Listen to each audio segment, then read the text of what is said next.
Assalamu alaikum warahmatullahi wabarakatuh. Let me introduce myself. My name is Muhammad And Hussein only you Bukhari. really live in the I'm place. If from the it class will rent. 9.1. Today I'm going to be reading a transcript. There are many transcripts, so let's get right into it.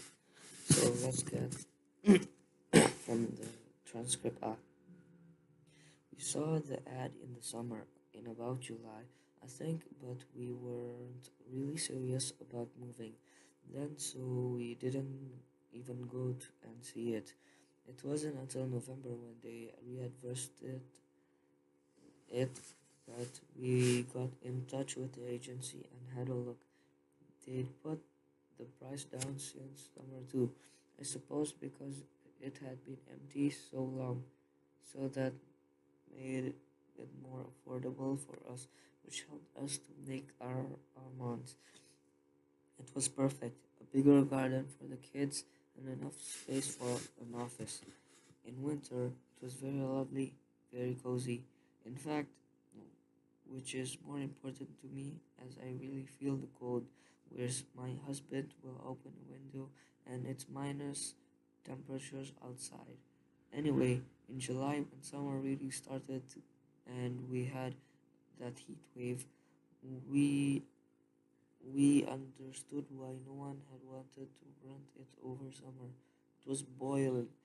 All those lovely big windows that made the flat so light and open were like a greenhouse. As soon as it got warmer, from about 8 in the morning until 7 in the evening, it was like a living sauna. We couldn't stand being at home, and weekends were especially bad. No air conditioning, of course. If only we'd gone to see it when it was first advertised in July, we'd never have moved in. Did over 7. And Always rent. then the second transcript. I have always rented apartments when I go on holiday rather than staying in hotels. Hotels are so impersonal, aren't they? This way you get to feel like you will really live in the place you're visiting. It's the first time I've done it the other way around, though and rented out my place. But it seemed like a good way of making some extra money. The website is really easy to use and they only charge 5% commission, which is lower than a lot of the other holiday rental sites. It's all about the photos and the reviews.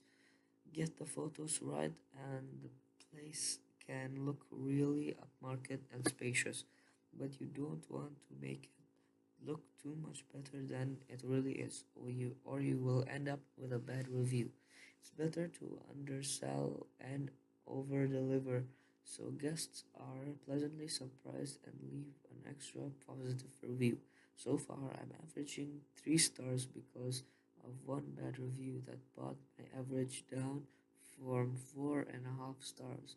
But hopefully, I'll get it back up during the busy season. Apartment for 3. Two sisters. And then, see, buying a house seems so far out of my reach. It's almost impossible, as it is for loads of people my age these days. My parents always told me renting was throwing away money, but it was different in their day. Then people could afford to buy a house on a normal salary. But nowadays, house prices are so high, and no bank will look at you unless you've got a huge deposit.